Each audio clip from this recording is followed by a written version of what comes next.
Hey everyone, this is Herschel Furl from High School Top 200. This preview is Scots College versus St. Pat's Town. This is going to be an interesting matchup. Scots have only just fallen out of the top 25, but they're still kind of lingering there.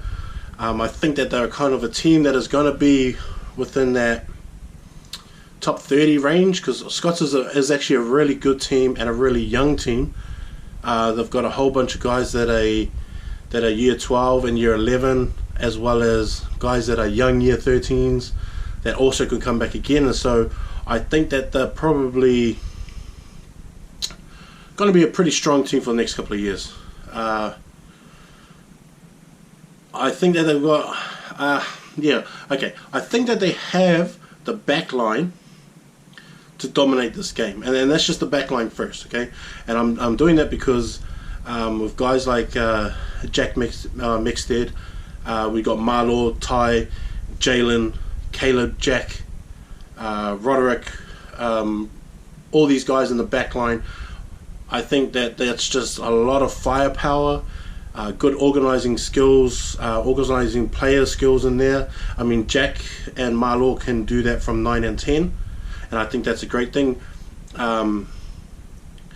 Jack Gray from fullback is a runner that you don't really want on the outside, because if he breaks on the outside, he can create tries just from breaking on the outside, either for himself, but he's usually a distributor. So if you end up in a position where you've got a 2-on-3 or that kind of situation, be decisive. Don't hesitate. Take out Jack first, and then take out his first supporting guy. So whatever one's the hardest pass to make, let that guy go free, and then just make the percentage play, pretty much. And most of those guys will probably be Caleb. Like, Caleb's really good on the wing, linking up with Jack Gray, and so that's probably one thing that you want to kind of watch out for. Don't let Ty break on the outside. Don't let him break on the outside. He would. Most likely he's going to take a lot of crash ball. He'll take a few crash ball, but then once he gets his footwork going, then ends up on the outside, and then you're sort of scraping for jerseys to try and pull him down. I think that's when you're going to get in trouble. Jack and Marlaw at 9 and 10. The good thing about these two is that they're not really ball hogs. They'll let the game go, and they'll let it flow, and they're more about making sure that everybody else is involved. And that's a pretty good thing, because I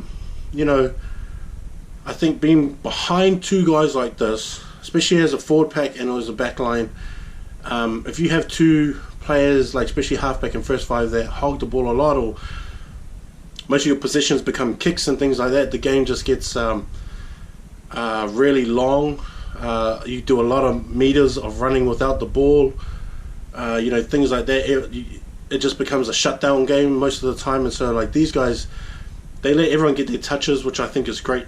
And so, like, I would look for these two to actually control the game and make sure that everyone gets their touches, and then after that, once everyone goes through the motions of things like that and they get a good rhythm, I think you're going to see quite a few tries, mainly on the outside, because Ty and Jalen are going to be the guys sort of soaking up all the defenders.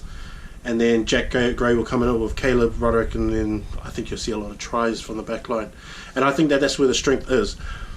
For me, I don't think that St. Pat's Town have the players to be able to stop the backs. Like, I don't think that they match up well. I think only within the halfback, maybe halfback and fullback, where Devon Bell as a halfback is a really good halfback. I really like him.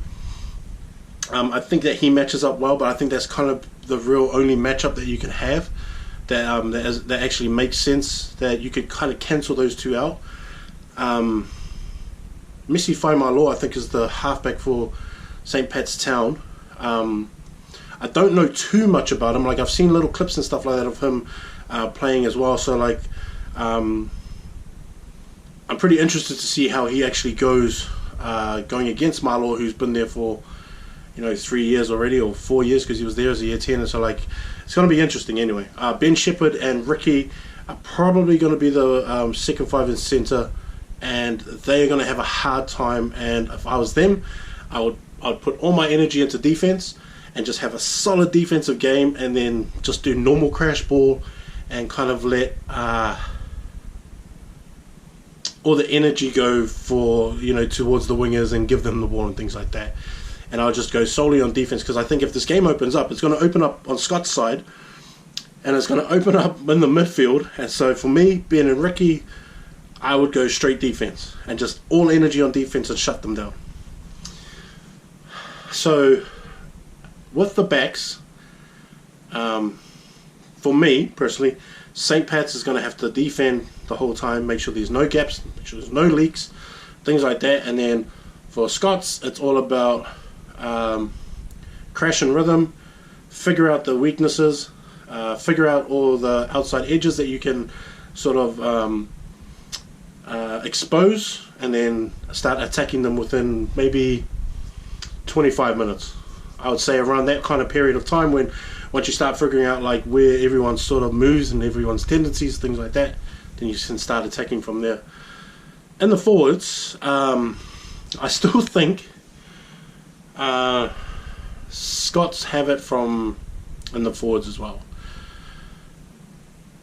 And it's not just up front. I mean, like, to me, Jasper's probably the one that everyone's going to kind of rely on, especially in that type 5. Like, they got Dominic Bell as well and Gabriel Meredith, but like, I just think that because Jasper is pretty well-rounded as a player, and he doesn't back down, he's real physical, he can be real aggressive, he's going to be the guy that actually has to do most of the fighting. Gabriel and Dominic will probably have to back him up and things like that, but I would probably look to Jasper to be doing most of the work. Now he's going to have to contend with Moala, Katoa, Sasiva'a, as well as Werdner, Malingi Leota. So like, those three are just too much for just one player to kind of take care of and sort of soak up the aggression kind of thing, and be the one to take all the bashes and things like that. So those guys have got to come into it. Gabriel and them have got to back them up as much as they can. The loose trio I would give to St. Pat's Town, because Andre Hart, Xavier English, as well as Keelan Whitman, I think are some of the most underrated loose trios, because of the way that the team is performing. A lot of people don't look at them as like, oh well, how can you guys be that good, but your team's not doing as great as you should be. I think if you separate them and then watch them just on their own and how much work that they get through, I think they can pretty much match up with anyone around the country, really. I think just them. And like, if you were to do like a study, don't concentrate on the game, don't concentrate on how much points are scored or anything like that. Just concentrate on what they do and what their workout is, or what their work rate is. And I think it matches up with everybody else. Andre's a really good runner, real aggressive. Xavier tackles all day, real fit. Keelan is a really good runner with the ball in hand. Really unselfish. He gives a lot of 50-50 passes, but I think they're good judgment 50-50 passes, things like that. But I mean, he's always going to give you 100%, real aggressive and real physical, and takes the ball up hard, things like that. But Andre and Xavier, I think in this game, are going to have to both play like open sides, and are going to have to both be making a lot of tackles and sort of making cover tackles for the back line, because that's where all the points are going to come through. Isaiah Peachy, Tommy Prescott, Iparama, the Fijian kid, the number 8. Lucky for them, they probably just have to play their game. They don't have to do any kind of extra work on defense or anything like that. But they're going to probably those guys are probably going to be the ones that are going to be playing loose. I really like Tommy Prescott, him and Isaiah. I think that those guys run great together. But if that was me, and I would focus on St. Pat's Town loose trio, and then they have to do double the work that they usually do every game.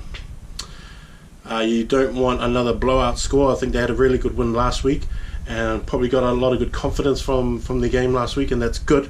And so they're going to have to try and bring it into here, and then prove guys like me wrong, that they can actually go out there and win games against the bigger teams.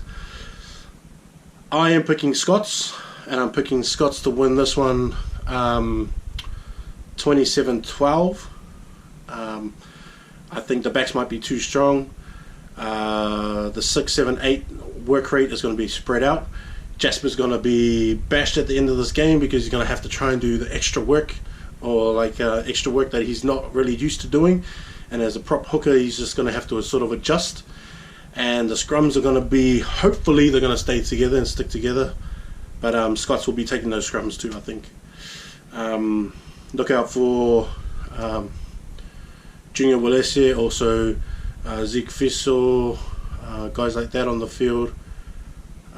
Jeremiah Leokeni is another kid who's probably really good that you probably want to mention.